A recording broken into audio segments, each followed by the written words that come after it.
В одном слове «коми», которое известно не только россиянам, что такое есть магическое коми.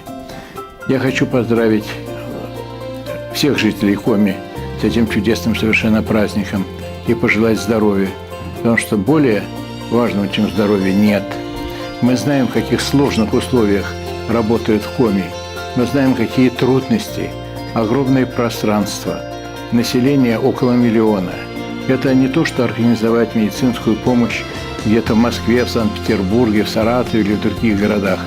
Это огромная территория, это связь, это санавиация, это север, это холод, это...